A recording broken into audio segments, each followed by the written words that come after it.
to the lead. That day has come. Almost. The new iPad goes on sale tomorrow at Apple stores around the world. Wannabe buyers are already lining up at Apple stores in London and New York City to get their hands on it before anyone else. And Walmart is going to start selling the new iPad just after midnight tonight, even before most Apple stores open. But we don't have to wait here at Bloomberg West. Yes, we have the new iPad, and we are going to show it to you now. Our senior West Coast correspondent, John Ehrlichman, joins us now from the newsroom. John, we've all gotten to touch it. You've got it in your hands. Of course, the big question is, how different is it really? Well, should I hoist this above my head like the Stanley Cup, Emily? If you're just looking at this for the first time, you're probably going to say, you know, this doesn't really look that different to me. But Apple's strategy here isn't to convince Apple iPad 2 buyers to now upgrade to the new iPad. It's to convince those people who haven't jumped into the tablet market to go with Team Apple.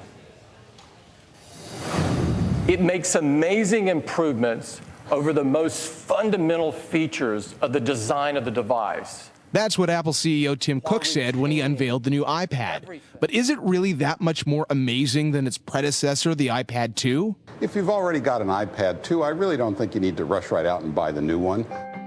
When a screen becomes this good. An Apple commercial shows off the new iPad's photo quality. We decided to put it side by side with the iPad 2. So here's a picture on the iPad 2. And now let's compare that to a picture on the new iPad. You see a difference, Rich? I do. The colors are more saturated on the new iPad. In addition, the details are much sharper, for example, the flower. But is it a big enough difference that you need to go out and buy a new iPad? Well, look, the iPad 2 is a very nice screen. It's only when the two of them are next to each other that you start to go, well, maybe I can see a difference. But Apple isn't banking on iPad 2 owners to buy the new iPad. It wants to grab all those people who have yet to buy a tablet. Last year, Apple sold just over 32 million iPads out of a total market of 69 million tablets sold. Research firm IDC estimates 106 million tablets will be sold this year and more than 137 million next year. The new iPad helps Apple compete with new tablets like the Asus Transformer Prime, which got top marks from video game fans for its graphics chip, and Motorola's Droid Zyborg, one of the first tablets with LTE. So this is the iPad 2 using AT&T 3G. Yes. And this is the new iPad using AT&T LTE. Exactly. All right, take it away, Rich. Okay.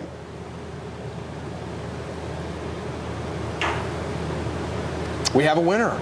The faster speed likely means a beefier battery inside, as the new iPad is 0.02 of an inch thicker than the iPad 2. Not that you'd notice. Rich, I can't really see a difference. Can you? Not from here.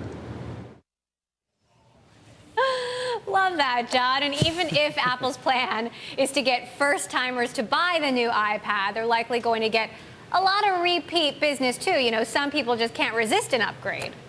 Well, you saw those lineups in New York already. Just some of the early numbers from Piper Jaffray. They're estimating that 1 million iPads are going to be sold tomorrow on launch day, on the way to 60 million this year. You don't get there without getting some repeat business.